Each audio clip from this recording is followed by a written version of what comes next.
By the way, this is all prosthetic. After the show, it comes off. I just air it out. It's like, I feel so free when I get it off. You know what I mean? It's getting harder and harder to motivate to exercise. In your 20s, you're like, I want to be with someone physically fit, so I'll be physically fit. And then your 30s, you're like, I want to fight off aging. And then your 40s, you're like, it's over. And now I'm at the point where I look at morbidly obese people and I'm like, they seem happy. That's one way to live a life. I used to exercise to lose weight. Now I exercise so I can continue to fit in cars. Still a fitness goal. I've been in better shape in my life. I go in and out, it's been a while. Not last year, but the year before, my big accomplishment is I ran the New York City Marathon. Thank you. Thank you. Thank you. Half of you are like, no, you didn't. I did, you bastards. All right? I ran and completed. All right, fine, I didn't. But I thought about it. Which I guess is technically different than running it.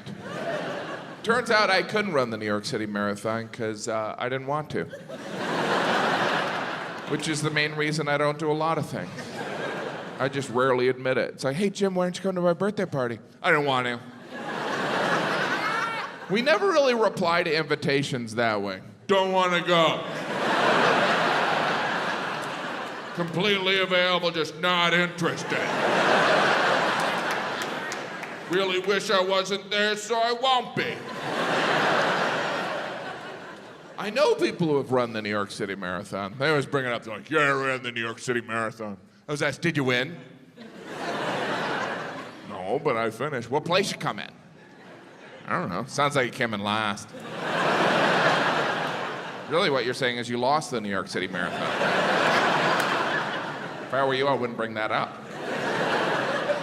But that's why some people run marathons, so that they can say, I ran a marathon, which to me is not a good enough reason. Heck, I can say I ran a marathon. In fact, earlier I did. Didn't feel good, it felt dishonest. I guess what I'm trying to say is marathon runners are liars. All of them. It's too far, it's way too far. 26.2 miles, that's too far to run, jog, or frankly drive, let's be serious. But you know what? I'm not a runner. Half of you are like, we never thought you were. At this point, we're not sure if you're a walker.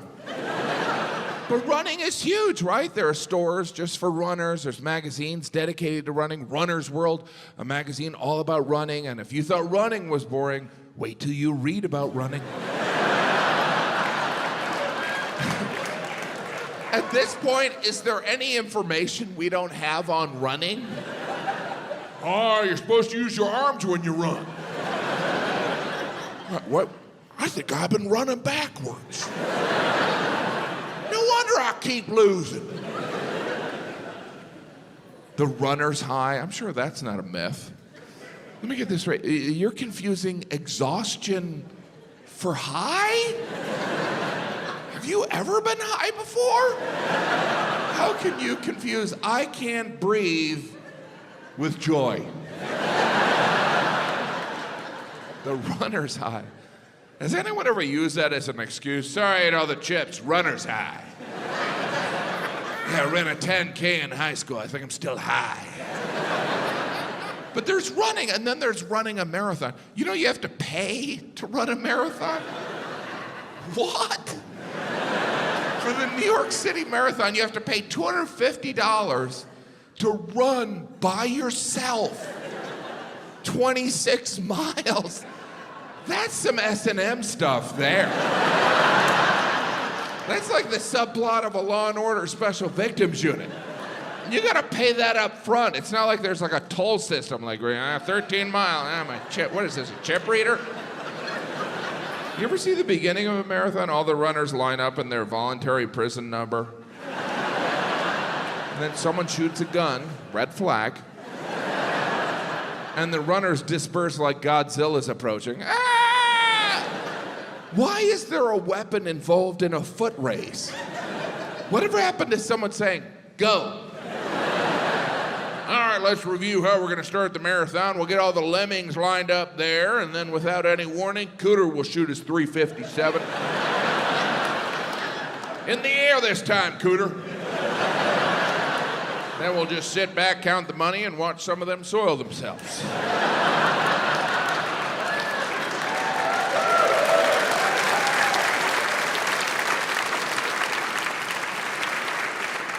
You ever see the winner of a marathon? They do not look healthy. They look like they were forced to run a marathon. Like it was some negotiation as part of ransom. I finished, now can I have my children? I ran 26 miles, I drank my own urine, I'm wearing a tinfoil blanket. What's going on with my kids? Of course, I respect people who run marathons. Heck, I'm impressed by the people who pass out water at marathons. I was looking at them like, I couldn't do that. Probably gotta get up early. Then you gotta find cups. Then there's passing out all that water. My arm's just sore thinking about it. At least those people are doing something at the marathon. You ever see the rest of people watching the marathon? They're like,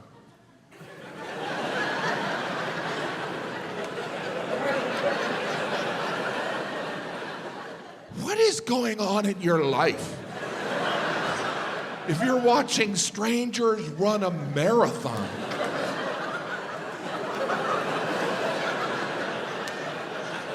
I suppose some of them are there supporting friends. You know, I wouldn't want that. I don't even want someone to see me in a hurry. That seems like a big request of a friend, right? Hey, can you watch me run 26 miles? Only take your entire Sunday. You can only watch someone run part of a marathon. It's not that big of a commitment. It's like, you can do it. All right, I'm going to brunch. But you can watch someone run a marathon. You can't go into a health club and watch someone on a treadmill.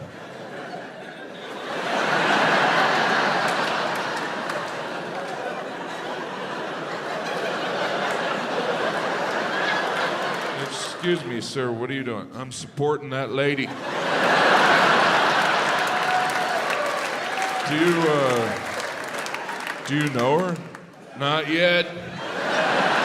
But I brought her this lock for the bridge. All right, that is all for me. Thank you very much.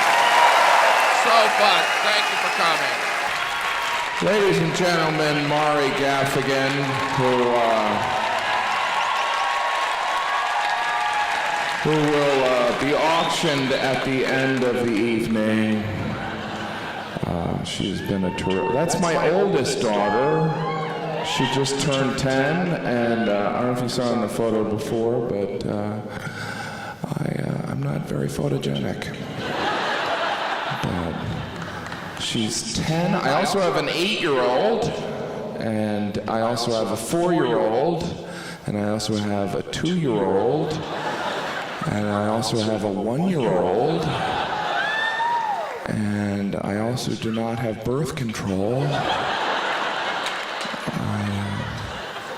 I have 5 kids. 5 kids. If you're wondering what it's like to be the father of 5 young children, just imagine you're drowning, and then someone hands you a baby.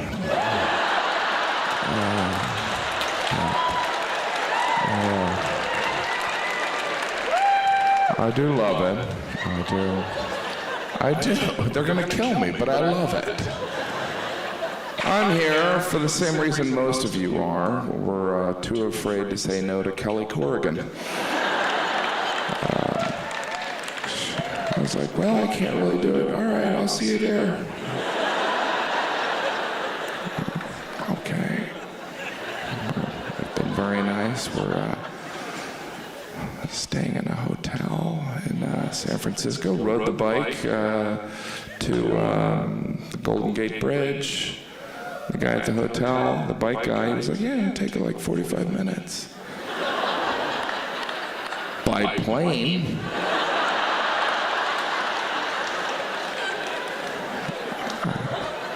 I got there to the bridge, I made it, and I was like, you know what, maybe we should just stay here tonight.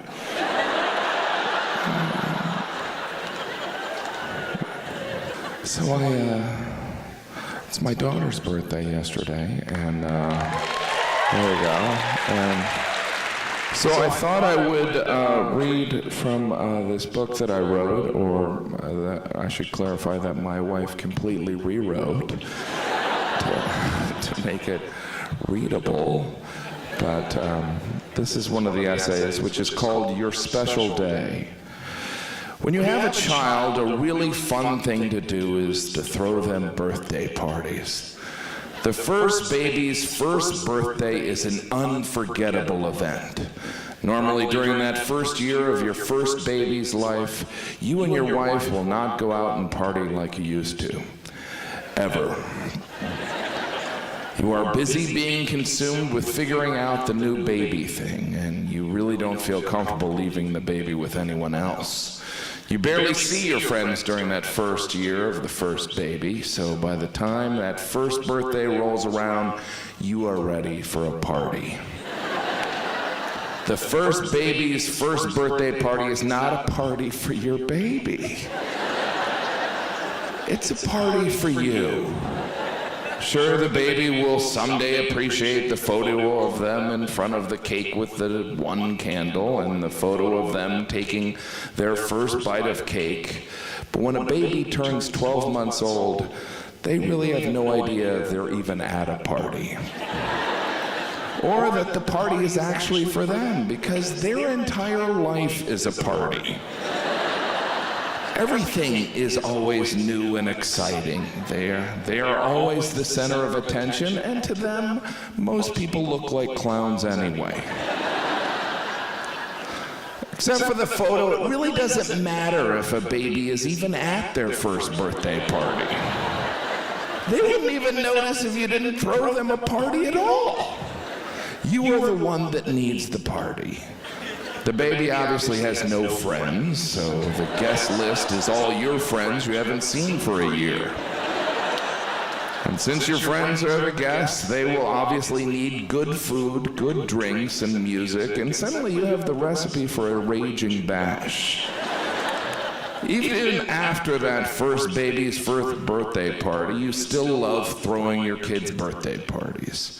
You remember how exciting your own birthday parties were as a kid, even if it was just your mom taking you and a few of your friends to that disgusting McDonald's indoor playground. It was still the time of your life. You want your kids to have that experience too, so you throw them a fun birthday party. And guess what? All the evil, greedy businesses out there know you want to do it. And they see it as a wonderful way to take advantage of your desire to rekindle your childhood memories and throw your kid a birthday party. So they charge you $3 billion.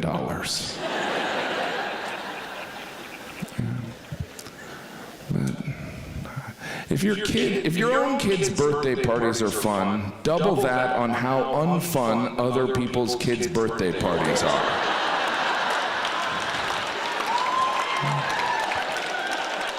Because most 2 to 6-year-olds don't drive or even know their own address, an adult will most likely also have to attend other kids' parties with them. Given that my family has roughly the same population as South Dakota, I've already been to too many other kids' birthday parties.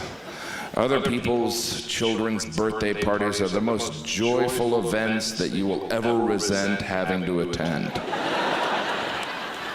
The reality of the sheer quantity of birthday parties you will be attending kicks in around kindergarten. It will seem like every kid in your children's class has a birthday at least once a year. Can you believe that? Birthday parties trickle in and take over your life like an infestation of termites eating away at your Saturdays. They are in strange locations and at inconvenient times. My daughter Mari was invited to a birthday party that started at 9 a.m. on Saturday. Yes, 9 a.m. means morning and Saturday means weekend. I thought it was a joke at first. I found myself asking Mari questions like, how good are you friends with this strange Audrey girl? Would you rather watch cartoons on Saturday morning? Or how much would someone have to pay you to not go to this party? I was ready to tell Mari that Saturday parties before noon were against our religion until Jeannie agreed to go. Attending a birthday party for a little kid can be pretty awkward, especially if you weren't invited. Sometimes you aren't invited, just your child was. These parties are called drop-offs, where you leave your children in the care of some frazzled stranger at a Build-A-Bear workshop, and you walk off with just enough time to do nothing except be that creepy guy wandering around the mall with a Diet Coke, being trailed by a suspicious security guard until you have to pick up your face-painted sugar-hide puddle of a child. Even if you only have 1 or 2 kids, by the time they're in grade school, you will have brought them to so many birthday parties, it will become somewhat of a routine. After coaxing your child into crafting something that resembles a card and taping it onto the poorly wrapped re-gift present, you rush the overexcited kid wearing their favorite outfit out the door, and you are on your way to the party. Then you realize that you forgot the re-gift, so you run back in, and now you are late, and your kid is furious at you because they feel they have missed the funnest part.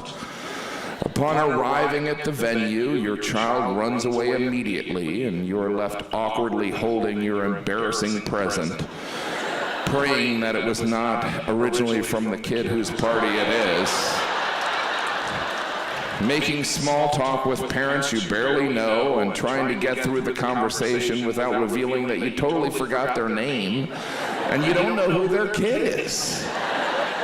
After some games no one wants to participate in, some ugly glued dribbled craft your kid makes that you plan on tossing in the first dumpster you see on the way home, and the inevitable pizza, it's time for cake. The cake is the fat lady singing at the little kid's birthday party. The final act, the climax of the birthday party. What everyone has been waiting for. Kids love cake, and who can blame them? Everyone loves cake, but at the other kid's birthday party, you also love cake for what it represents. The end. The time to go home. You are officially excused to leave the birthday party after the cake. It's the last hymn at church. Sometimes the much anticipated exit takes a little longer because the cake has ice cream to go with it. I'm always amazed how we serve ice cream with cake at a little kid's birthday party.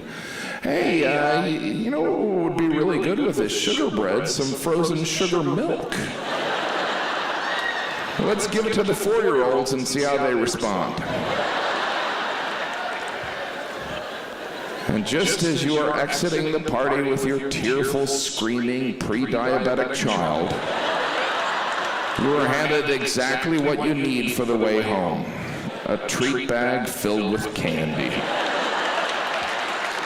I am pretty sure this is the formula that was used to prepare young Linda Blair for the filming of the bed scene in The Exorcist. All right, well that is all for me. Enjoy the rest. Thank you very much.